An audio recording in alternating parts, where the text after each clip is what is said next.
Assalamualaikum warahmatullahi wabarakatuh. Perkenalkan, nama saya Ina Pitasari, NIM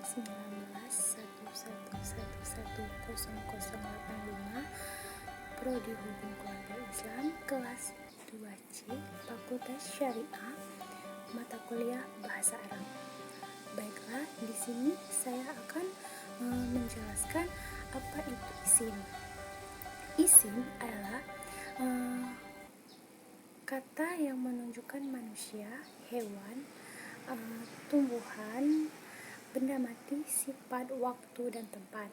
Sedangkan menurut ulama nahwu, isim adalah kata yang menunjukkan suatu makna yang ada pada zatnya, akan tetapi tidak berkaitan dengan waktu. Contohnya naharun, yang artinya siang.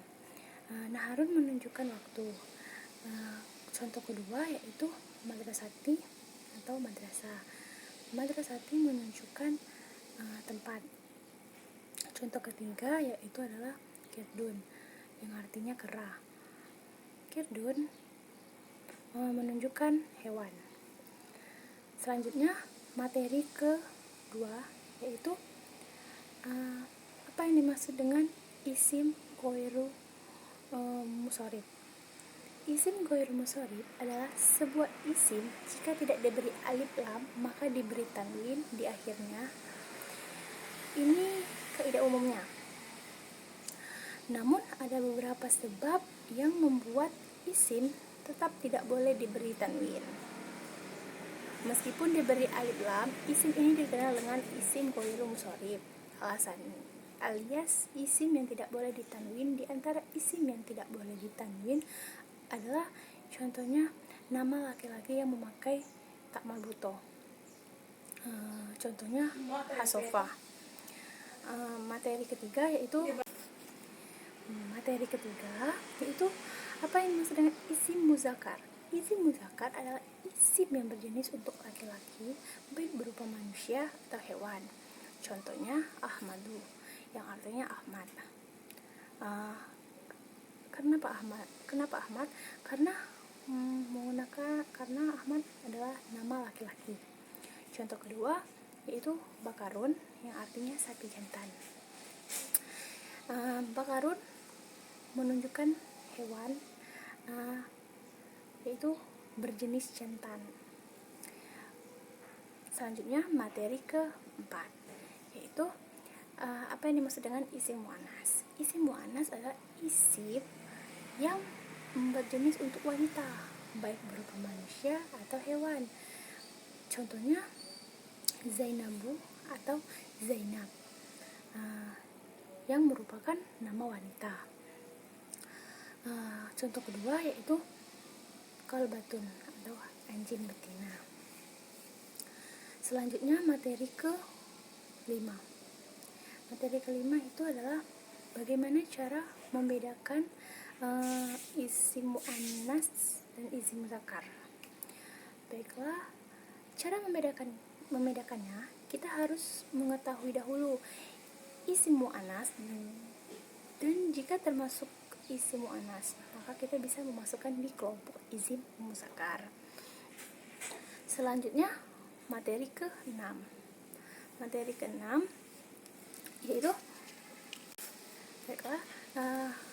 materi penjelasan ke-6 yaitu sini menjelaskan apa itu isim nakiro dan berikan contoh dari isim nakiro serta bagaimana harokat akhir isim nakiro. Baiklah, isim nakiro adalah isim yang penunjukan bendanya belum tentu masih umum. Contohnya kitabun talibun, yang artinya buku seorang mahasiswa. Ini termasuk isim nakiro karena dia masih umum, belum tentu kedudukannya, dan harokat terakhirnya tanwin. Selanjutnya materi ke-7 yaitu apa yang dimaksud dengan isim ma'rifah. Isim ma'rifah adalah isim penunjukannya sudah tentu atau sudah jelas yang dimaksud. Contoh Fatimah. Baiklah, tadi kenapa Kenapa contohnya Fatimah? Karena Fatimah kalimatnya sudah jelas, itu menyatakan nama wanita, dan harokatnya memiliki tanwin sama seperti nakiro. Selanjutnya materi ke-8 yaitu cara membedakan isim ma'rifah dan isim nakiro. Cara membedakan isim ma'rifah dan nakiro ialah dengan mengenali kelompok isim ma'rifah itu apa-apa saja. Lalu jika dia termasuk ke dalam isim ma'rifah, maka kita bisa mengelompokkan ke isim nakiro. Selanjutnya pembahasan ke-9. Baiklah, materi ke-9 itu menjelaskan apa yang dimaksud dengan jumlah iklimnya, jumlah fiklia, dan apa saja syarat-syarat jumlah fiklia beserta contohnya. Oke, di sini kita menjelaskan jumlah fiklia. Jumlah fiklia adalah jumlah atau kalimat susunannya selalu diawali oleh fiil atau kata kerja.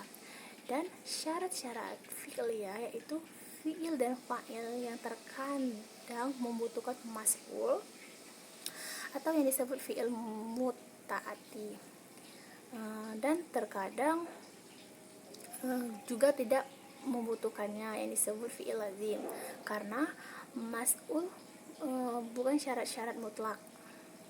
Terbentuknya jumlah fi'liyah dinamakan sebagai jumlah maf'ul. Contohnya zahabaliyun, yang artinya Ali datang, termasuk jumlah fi'liyah. Selanjutnya materi ke-10. Materi ke-10 yaitu apa yang dimaksud dengan jumlah ismiyah, dan jumlah ismiyah jumlah ismiyah serta syarat-syarat ismiyah dengan isim muzakkar. Berikan contoh dari jumlah isim dan ismiyah dengan isim muannas. Baiklah. Jadi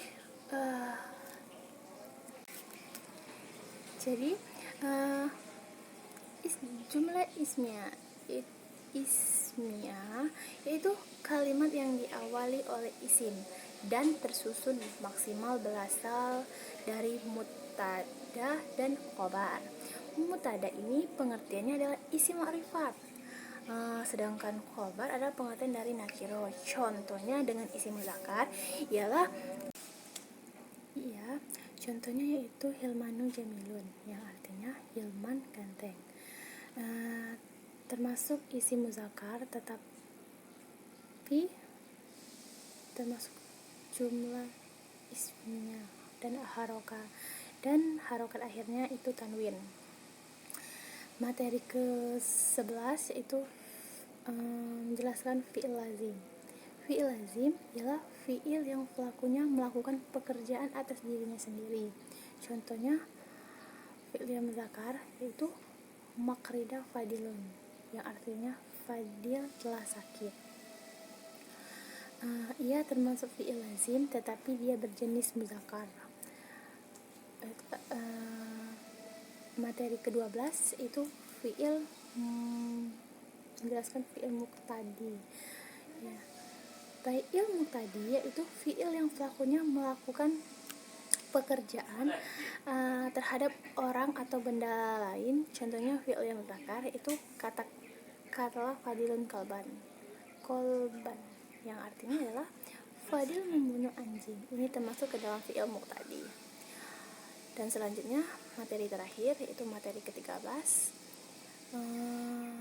Materi ke-13 yaitu isim isyarah ditambah mufrad musanna, jamaah dan terjemahannya. Baiklah, isim isyarah merupakan kata tunjuk ini atau itu. Dalam kata tunjuk ini itu harus diketahui dulu apa ia termasuk ke isim muzakkar atau isim muannas. Contohnya dalam muzakkar yaitu hadza muslimun, yang artinya ini seorang muslim. Dan kalau lebih dari satu orang atau dua orang, yaitu hazani muslimani, yang artinya ini dua orang muslim. Kalau lebih dari dua orang, yaitu haula muslimani, yaitu artinya banyak atau jamak. Selanjutnya contoh tidak berakal, yaitu haza untuk satu benda, hazani dua benda, hazihi untuk banyak benda. Selanjutnya penunjukan jarak dekat, muzakkar dan mufradnya haza ini, hazanya untuk dua, dan haulanya untuk jamak. Penunjukan jarak dekat muannas yaitu hazihi untuk mufradnya, hadani sedangkan jamaknya seperti haqalani, dan ini penunjukannya berakal. Penunjukan yang tidak berakal yang seperti apa? Seperti apa? Jarak atau penunjukan jarak jauh untuk muzakkar mufradnya ya zalika, dan selanjutnya zalika itu menunjukkan masnadnya kedua, aulaika untuk banyak ya atau jamak. Untuk muannas sendiri yaitu tilka, yang itu sanadnya. Baiklah, itulah hasil pemaparan materi dari saya. Bila ada kurang, saya mohon maaf, dan saya akhiri. Wabillahi taufiq wal hidayah. Wassalamualaikum warahmatullahi wabarakatuh.